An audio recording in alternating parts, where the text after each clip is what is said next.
Thank you again for choosing to partner up with us. We're very excited to go over our lessons with you.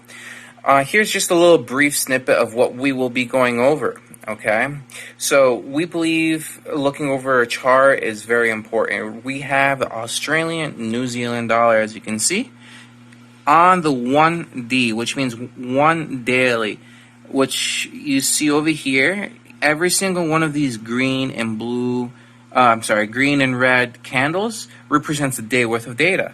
Right now, there's nothing plotted on the chart. But what we will teach you is how to go from a naked chart like this to one that looks like this.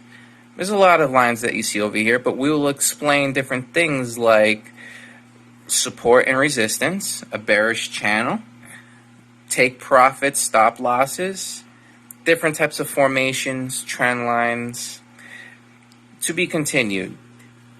But stay tuned.